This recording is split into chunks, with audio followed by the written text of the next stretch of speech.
I guess first and foremost, thanks everybody for being here. Thanks for requesting a session on LogRhythm 8. We wanted to put together some content that fit exactly what you guys were asking for, which is what have we been working on, what's the new version going to look like, what can you expect. So that's what we're going to go through for a little while today. If you have questions, feel free to raise your hand. We might have to hold questions a little bit if they're going to get lengthy or take things offline, or if we've got content that'll answer your question in upcoming slides, we'll certainly point that out. And with that, I'd say let's go ahead and get started. So the agenda that we've kind of put together, we'll do a real quick introduction and then basically go through the three, really four product areas that we've categorized things in. We'll certainly leave some time at the end if we can for Q&A, but like I said, feel free to just raise a hand and we'll get through that. Actually, Matt, before we go to, can you go start with the previous slide? Is everyone familiar with the XDR stack? So that's something new. And so, yeah, before we get into it, right, Analytics, DetectX, and RespondX, if you have our SIEM, you have these. It's a rebranding of our core SIEM into 3 different tiers. So RespondX is SOAR, DetectX, and Analytics. But if you have the SIEM, you already have all of this. It's just a new term for it. Yeah, that's a great point. Thanks, Liam. And so the three of us, if you want to introduce yourselves. Yeah, hi, I'm Liam. I've been at LogRhythm for a few years. I manage products here, including Network, XDR, Netmon, and also the roadmap for our Cloud AI platform. Okay. Matt Willems, I'm another technical product manager, largely covering the SOAR space, but a lot of the web console in general. Been with the company for about 7 years. Steve Kaufman, another TPM technical product manager here, work with Liam and Matt. I'm responsible for our data indexing tier, all the Elasticsearch stuff, as well as our solutions team and our LR Cloud team. Yeah. All right, and then let's go ahead and jump right in. So the portion of the product that we're going to talk about first is analytics. So this would kind of be the data pipeline, the indexing and processing, and all of that. Yeah, so one thing that we've done in version 8, and we'll continue to hit patches for Elasticsearch as we go along, but we did do an upgrade from, we were on 5.5.6 and 7.4, and now we're up to 6.5.1. In the first release of 8, we'll probably jump to 6.7 here soon. But this takes advantage of a lot of just basic new updates into Elasticsearch itself. One of the big cool ones is like federated search. So that's something we're probably going to take advantage of in our pipeline, as well as something you can take advantage of if you're using like Kibana. Does anybody have Kibana plugged on to their? Yeah, nice. Cool. Nice. There's something to add. Yeah, you can tell we're really excited about Kibana. We heard about it in the customer panel this morning, probably in a lot of the sessions. So the upgrade will give a lot more functionality. Yep.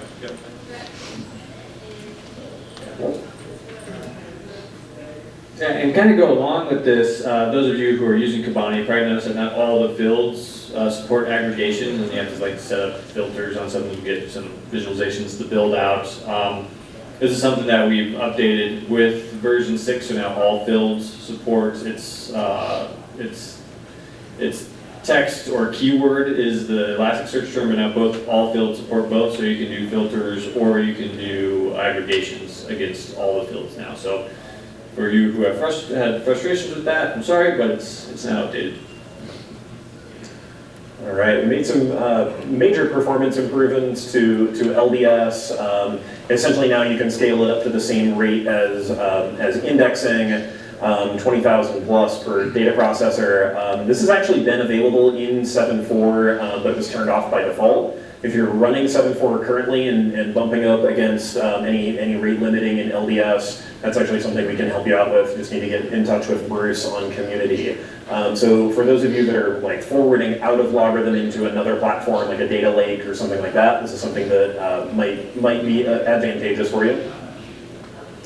I'll let you start with the calendar stuff. Sure, yeah. So in 7.4, we introduced a new tier in the data indexing layer called the warm node. Does anybody have the DXW? Heard of DXW? Some of you know? But what this does is really cool. It enables you to store many days of TTL at a high density, cost effective. You used to have to scale out Elasticsearch, add more nodes, really expensive. We used to have a lot of trouble even hitting 90 days at scale, in like 7.3 days. Now, the appliance that we sell actually has 120 terabytes on it. You can add multiple of these on, but it gets you the ability to have over 365 days. What we've done in the web console for 8 is give you the ability to view into what is hot and what is warm, and actually just where data is. This is something that's super cool that, we get a lot of questions, you might not get searches returned, you don't know why. Now you can go in the calendar app and you can actually see if you have data, it will be actually just a solid color, and then if it's a warm data, it'll have like a little notification like the yellow dot. I'm not sure if this is the final ones, but I think That's pretty close, yeah. I think that's what it's going to look like. So now you'll know, do I have data?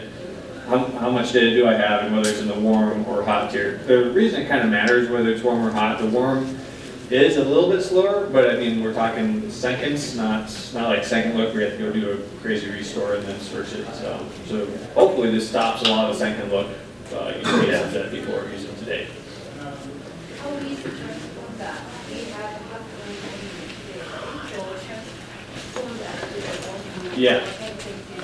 Yeah, so the question was how do we transform a hot node to warm node, or how do you just get the functionality? So requirements are you must have one hot Linux data indexer. This does not work with the Windows data indexer. We're not going to cluster Linux and Windows together. So if you have one hot Linux data indexer, you can add a DXW onto that. The DXW is not master eligible, so if anybody's like, how is that possible to have a 2-node cluster? The hot node's master, the warm node's data node only, so it can never grab the master lock if you've ever run into those issues. And also, with some of our new licensing strategy, it makes it a lot more cost effective to do this. You just have to buy like the data indexer license going forward, and with our new strategy, it's kind of cost plus. So you can scale out your infrastructure as long as you stay within your MPS limits. So you can go on and you can add a warm node quite easily, especially if you're like running virtual infrastructure. Just go stand one up, follow our guidance, put a whole bunch of storage on it, and have fun. Yeah, and go along with this. Some of you maybe have seen the warm node install guide. It's not awful, but it does require you to go and mess with the Elasticsearch config and stuff that we just don't want our users to have to go do. So if everybody's seen Sam's LR deploy presentation, this will all be rolled into LR deploy, so you can configure the warm node through UI. You don't have to worry about setting up Elasticsearch YAML configurations and so forth. And then who knows what allconf is? Who likes allconf? I mean, you can raise your hand, that's fine. Allconf is going away.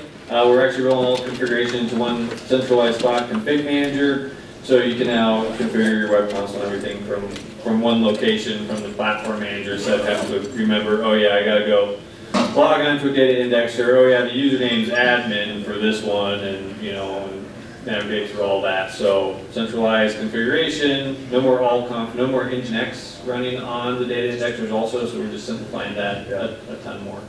Yeah, you'll probably pick up a theme of just trying to make the configuration and administration a lot more streamlined, a lot simpler, kind of consolidate things and places that you need to go apply configuration.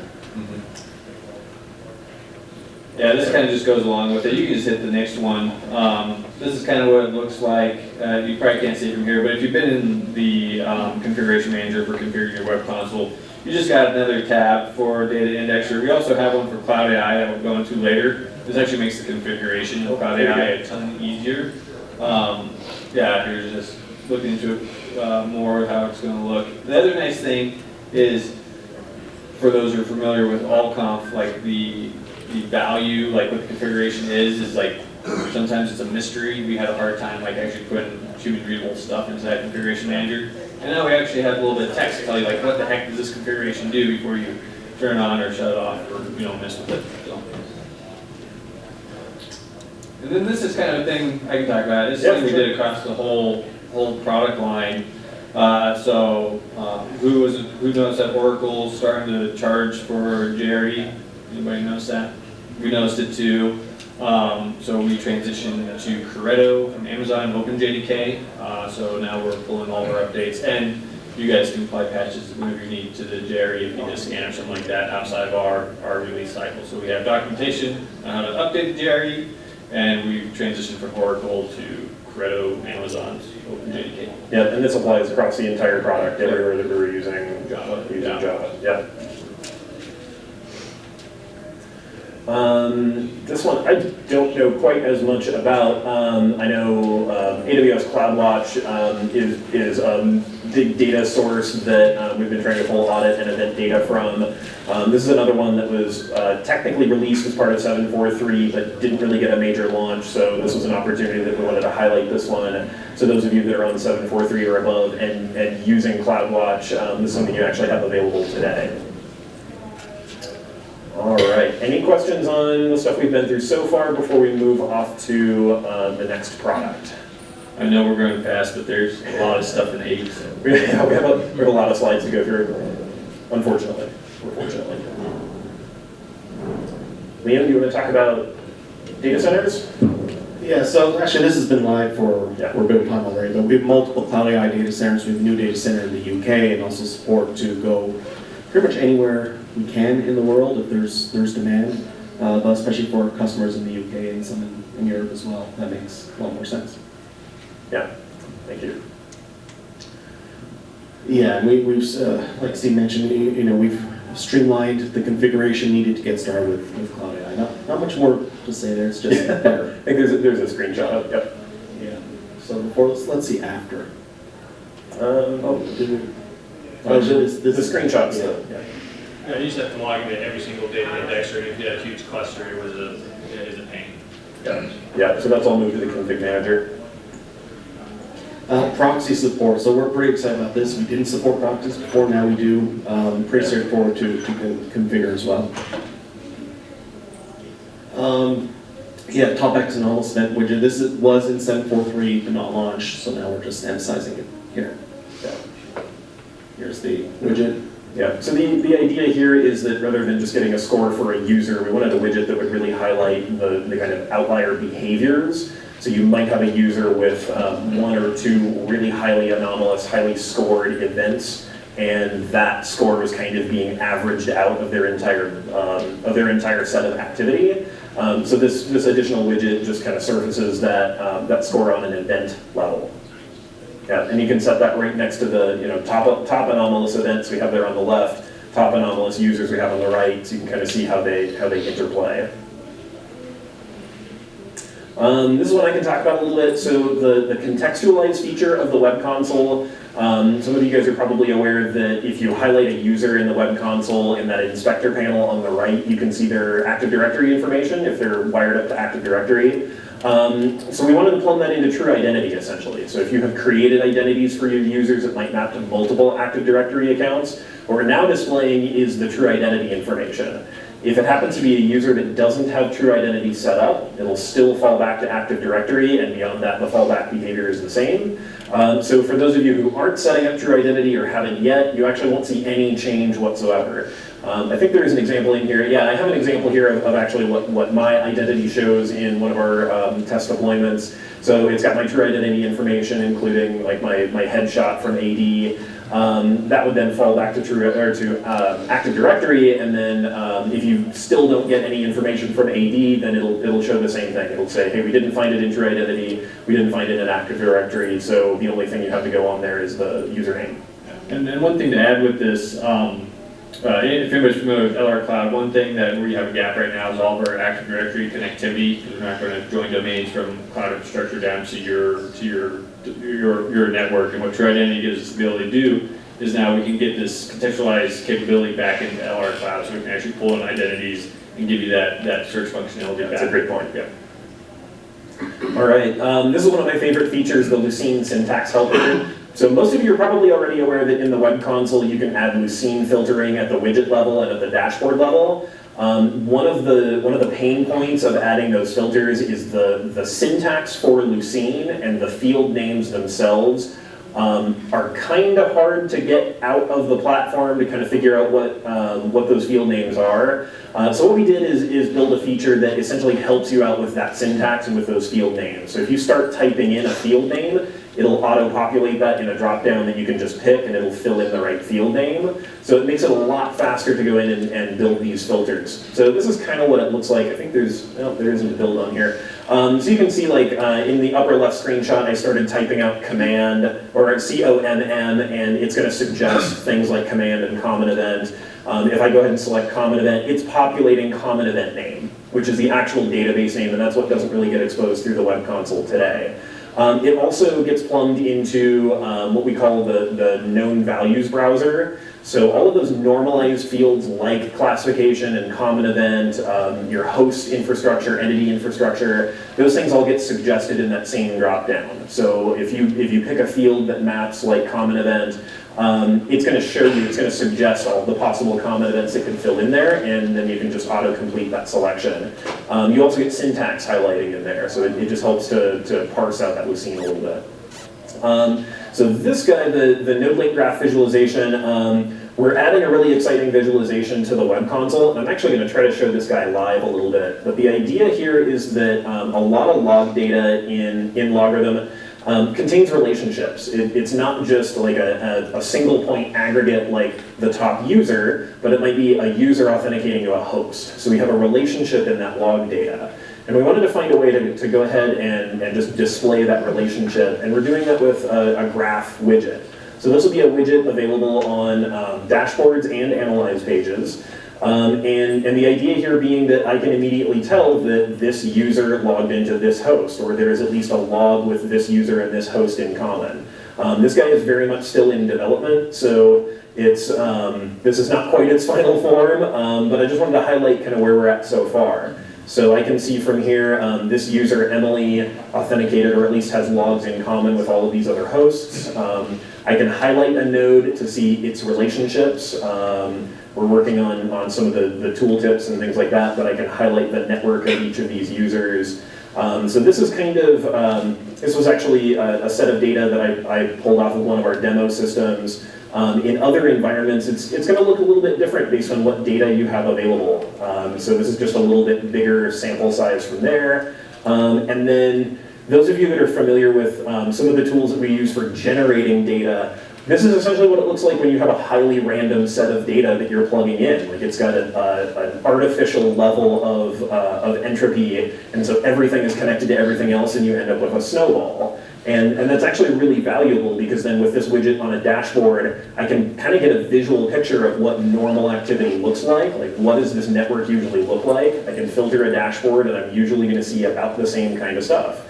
So this is actually kind of a nice way to visualize that kind of traffic. And the same thing still applies. So if I highlight a node in here, I'll be able to see all the relationships pop out. So it's kind of handy. We're adding a lot more to this, but I just wanted to show you what we can show you so far. And Matt, it's true that both the Lucene filter and that graph came out of Hackathon, right? Yeah, that's actually true. Both of those were hackathon projects that various teams worked on. It was really fun. Yeah. So it's like twice a year, engineers get a week to work on a project that they are interested in, and they get presented to the company. And then some people win, some people lose, but everybody gets to present their things. Both those, I think, were winners, and actually managed to. Yeah. Yep. All right, the next one that we want to talk about is another really big one, and that is bringing Tail into the web console. Oh, yeah. So you guys have probably played with Tail in the client console. This is one that we've had a huge number of requests for. And this is another one that is actually complete today, so I'm gonna try to show it off real quick. It's always fun demoing in production, so we'll see how this one goes. But essentially, when I start to run a search, now I get an option to run that search as a tail. My time controls change, since now I'm not as concerned about historical, but actually how long do I want this to run. We have this limited to 15 minutes at the moment. I'd be happy to collect some feedback on that. But the real big reason is when you run a tail in the client console is what's actually storing all those logs in memory. So you can kind of distribute the load based on where the client console is running. That's not the case with the web console. The web console, the load is all on your web console server. So if I were to run a whole bunch of tails, 5 or 6 tails for hours at a time, that's all going to be held in memory on that web console. So there are some reasons that we've done that. But essentially from there, I just go ahead and hit the search button, and I get a tail that starts. It'll run for the specified amount of time, and as soon as data starts showing up, we'll get that first results, and you'll watch data come in live. I'll go ahead and skip ahead in the presentation just a little bit, because one of the other things that we've done is to support tail, we needed to make all these dashboards update live, and not just the dashboards, but the log window here as well. I don't know how much live data I have coming into the system. I can't click out, that all looks like it's from yesterday unless the time zone's off. But the idea here is every once in a while you'll see the little loading indicator, and if new log data would show up on this dashboard or analyze page, you'll see a banner saying, hey, you've scrolled down in this mega grid, there's new data available, do you want to jump back up to the top and load the new data? So the mega grid here, the logs grid, will always match what you see in the aggregate view in the background.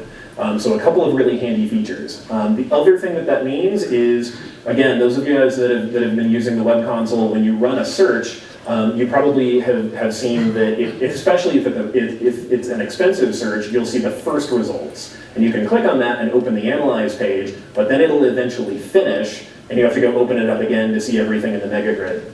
And that doesn't happen anymore. So now we'll be able to see it on this tail, but as new data shows up, it'll just show up in here. So if you open up first results, it'll just continue to update until all the data's there. So it's a really handy one. So this isn't a very busy system, although it looks like it's probably about to update. Cool. So this is another pretty slick one. Yeah, there you go. And if I had enough, I could scroll down and it would pause for us. I think we got. There's one more I wanted to highlight in here. This has actually been in the product for a little bit, but not very many people know about it. So it's one that I like to point out when we have the chance.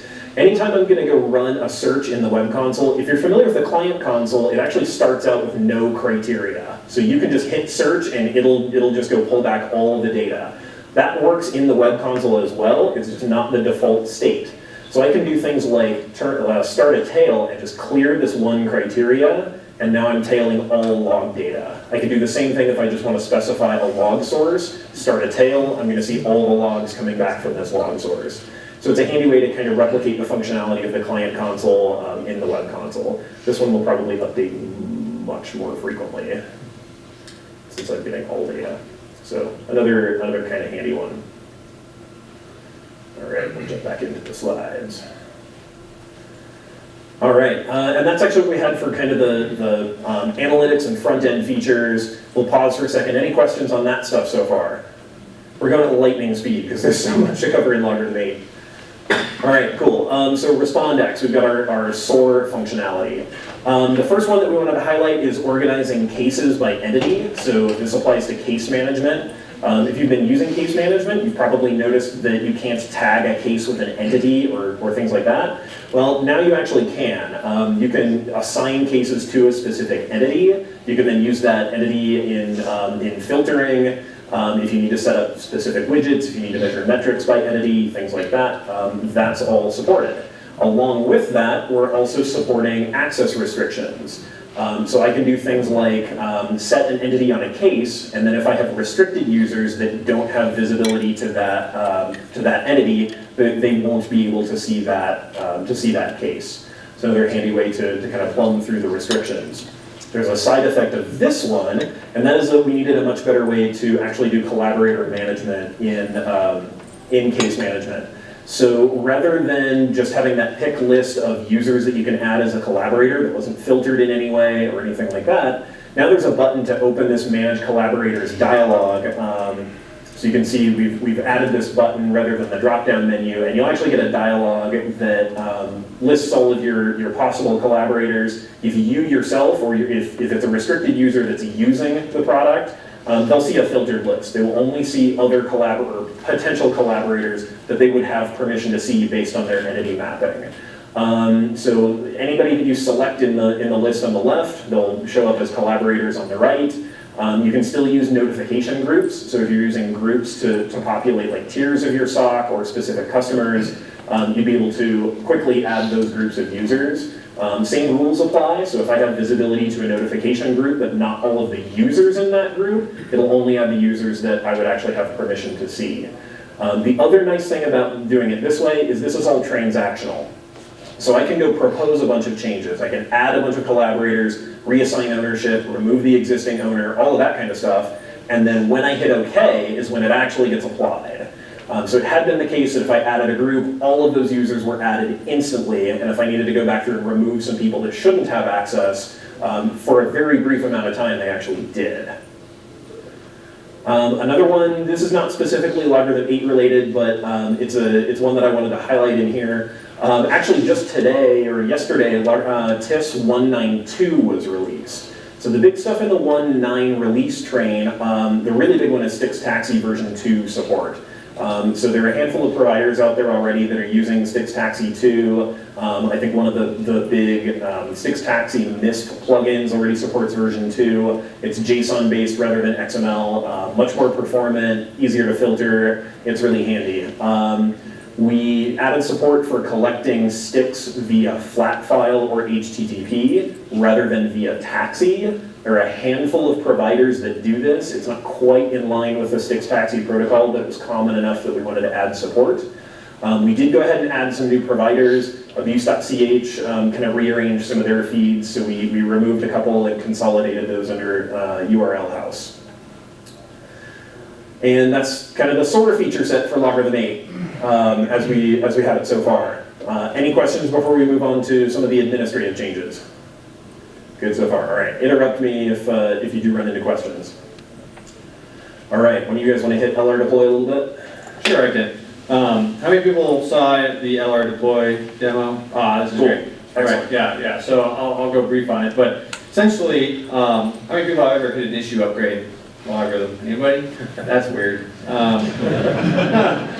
Essentially, what the team went after on LR deploy is to just make the upgrade process as easy and seamless as possible and have it all done through like one interface, one pane of glass, so you can go and say, here's a PM, here's a DP, here's some DXs, go deploy, let me know what's going on as it's happening, and error out and have any issues if there's anything wrong, and let me know what's happening, but then I can go correct it just from that one interface.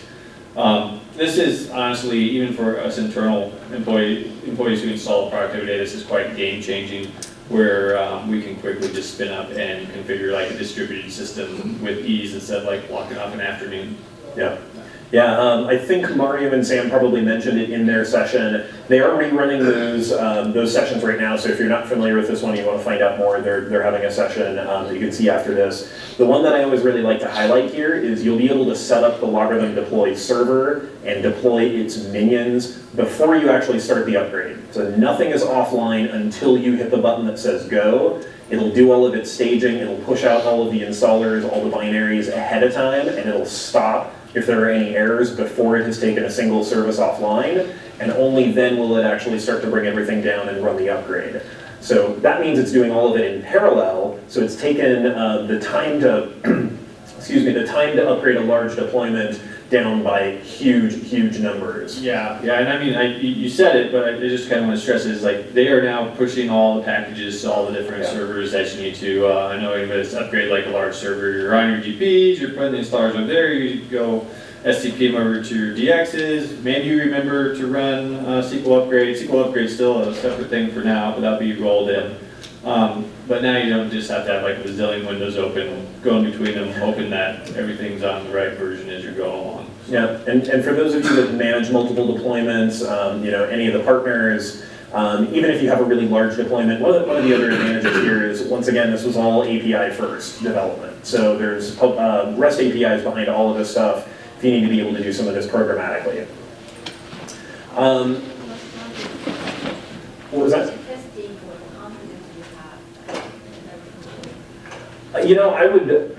I'm probably not the right person to ask. In my experience so far, it's been incredibly stable.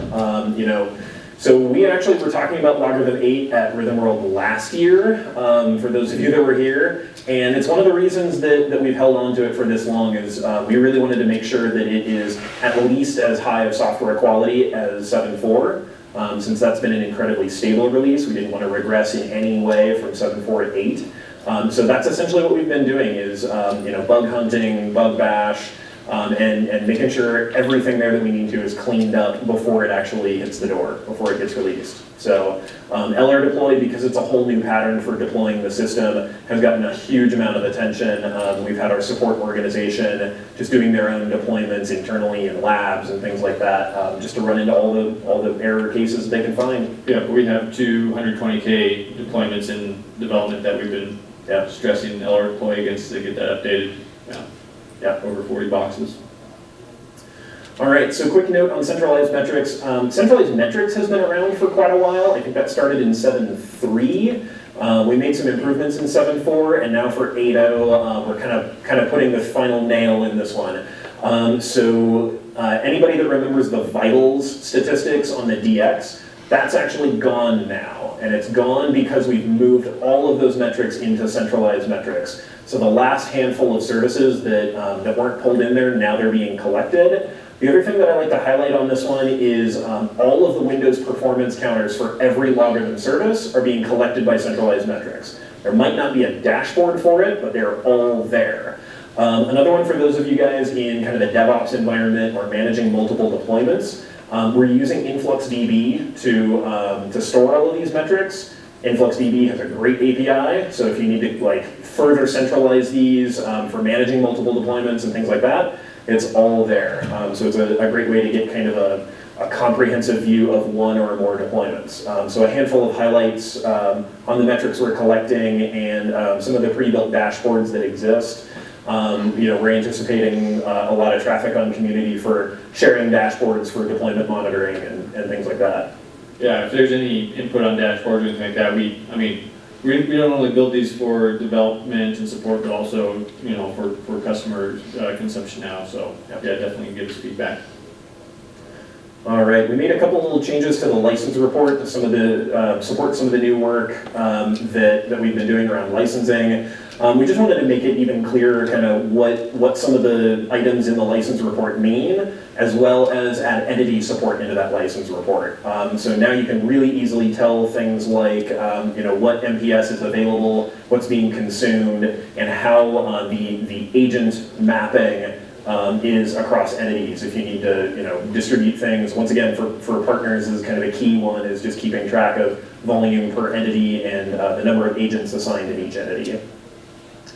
Along with that, we have released a new archive information report. So this is one that came directly out of customer requests, is just the ability to see kind of what state the archive is in for each log source. So I think there's even a quick screenshot in here of, per log source, what's the oldest archive we could find that was written out, what's the most recent archive, what agent was collecting it and writing it, what mediator or data processor did it go through. And we've made some changes to Windows log source onboarding. I can definitely talk about this one a little bit. So Windows Host Wizard, I'm sure all of you guys are probably familiar with Windows Host Wizard. We wanted to essentially expand the capability of Windows Host Wizard by adding more types of log sources, of event log sources that could be configured automatically. We also wanted to give it XML support instead of event log support. So if you're not already familiar with the XML event logs, they're just much, much, much smaller than the normal EVT event log. So it drastically reduces the size of logs, helps with TTL, things like that. And it's once again just much, much easier to get onboarded all these additional event log sources through the Windows Host Wizard. Notification group permissions per user. So we've got a handful in here that we're actually kind of enabling features to help with that case entity support, but this is kind of a nice one. So now each user, you can give them permission to view different notification groups. So if you've got some really strict entity segregation and you have users that shouldn't have visibility to a group, that's basically what this is about. On top of that, we supported the whole thing through an API with RESTful API access to notifications themselves. So if you need to modify notification policies and things like that, that's all supported. And just a quick picture of what's actually supported through notification group API access. One of the bigger APIs that we've been working on is user management. So now you can actually create user records through the API. It's pretty full-featured, so you can do things like create users, update their records. You can even delete you can delete profiles out of there, create profiles, all of that management. So this was a really handy one. Once again, especially for the partner users, this is a great way to be able to kind of remotely manage user access into multiple LogRhythm deployments. Yeah, and this is also the foundation of getting the client console kind of retired. So we're gonna, as we build out our new UIs and everything for next gen admin, we're gonna be leveraging these APIs also. So nice thing is we built them for user consumption first, and then we're gonna leverage them for also our internal cases. Yeah, that's a great point. Another thing that we wanted to add to API access as it becomes more common is actually enforcing RBAC at the API tier. So now it's not possible to just like create a case API token and have full access to the platform via API unless that user has explicitly been granted via their user profile to those various APIs. I think this was already in 7.4. So the ability to do this from the user profile manager is in 7.4. So for those of you that don't know, you have very granular role-based access control in 7.4, so you can really limit down a user. This is what we're also using for LR Cloud. If everybody's looked at the LR Cloud admin area, it is a very, very stripped down client console. Yeah. All right, and then a couple more kind of big APIs that we're getting started on. The first one is agent management through REST API. So same kind of deal. If you have a highly dynamic environment with hosts that spin up and spin down, you probably need some way to kind of pre-register an agent on those so that if that agent is part of an image, that agent's automatically accepted by the time it is able to send a heartbeat into LogRhythm. This is phase 1 of the agent API. We do have more planned here. Kind of just like Steve mentioned, the idea here is we want to get as much of this functionality behind REST APIs as we can so that we can eventually move it into the web. Again, a quick snapshot of what some of the methods and endpoints that are supported are in agent API. Followed quickly by phase 1 of the log source API. So right now, if you need to bulk create log sources other than via the Windows host wizard, the way that you would probably be doing this is importing a CSV of those log sources to pre-register them. Yep. You don't have to do that anymore. Now there's actually a log source API, a RESTful API for managing log sources. And if I recall correctly, this also works with Windows event log sources. So if you can just build out a Windows event log, and as long as that host already has access, it'll just start collecting that event log. And once again, kind of a snapshot of methods and endpoints that are supported. Yeah, and you probably wouldn't take too much imagination to now think that if you have an API, you could probably do some programmatic automatic log source acceptance and save yourself a bunch of pain. Yep. All right, and then a handful of improvements to true identity. So we definitely heard you guys loud and clear that have been playing with true identity, that there were a couple of things that you really need in order to make true identity effective, mostly around management. The number one is the ability to retire true identities. So if you have created something that mapped identifiers incorrectly, or you synced part of the domain that you didn't want in true identity, now you can actually go in and retire those. On top of that, you can also merge identities. So another one where if the AD sync wasn't configured correctly, you can end up with a whole bunch of identities that should be part of one identity, but instead were pulled in as separate identifiers for separate identities. Now you have the ability to go ahead and merge those into a single true identity. So we're actually down to the last slide, and this is probably the one that you guys have been waiting for the most, and that's the details on when you can actually get your hands on LogRhythm 8. To my knowledge, none of this has actually been published before today. So early access for LogRhythm 8 is going to start at the end of September, and we're targeting a public release by the end of Q4. That's all subject to change. It's based on further QA tasks, but that's really the stuff we wanted to highlight. The early access program, if this is something that you're interested in participating in, we love to get customer feedback, user feedback on, whether it's the UX or functionality that we're building out. or stability, anything like that. That's how we get that feedback before we actually GA our product, is through early access. There's a community page that tells you how to get access to the early access program, and I highly recommend check that out, read through it, see if it's something you're interested in. And since you have a little bit of time yet this afternoon, we have 2 labs that you're probably going to want to look at if you're interested in LogRhythm 8. One is on upgrading LogRhythm 7 to LogRhythm 8. If you saw Sam and Mario's session and you're interested from here in LR deploy, you can actually go use LR deploy to run an upgrade in that lab. We also took some of the web content from this session, and that's a lab on what's new in LogRhythm 8, mostly centered around the web console. And then I think they're going to run 2 more times this afternoon the deep dive on LR deploy itself. So if that's an important feature for you, that's one you probably want to check out. And then, as always, we're gonna try to post all of this content on community as quickly as we can. I'll probably be collecting some feedback from you guys on things that we might need to add here or add some context around, and then we'll get those slides uploaded so you can take a look at these offline. And that's actually what we had for LogRhythm 8 this afternoon. Any questions? We caught it all. Are there going to be like big gotchas before going to 8? I know like you have to be on 7 before, but is there anything else that's going to be? That's a good question. I don't think the system requirements have radically changed. The biggest gotcha is you need a Linux host somewhere to run LR deploy. So LR deploy leverages an orchestration tool called Salt. Salt requires a Linux host at its master.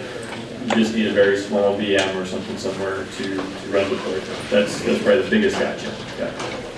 We'll be happy to take a handful more questions, but that's really the slides we wanted to go through. So if you want to stick around and ask questions, feel free. Other than that, thank you guys for coming.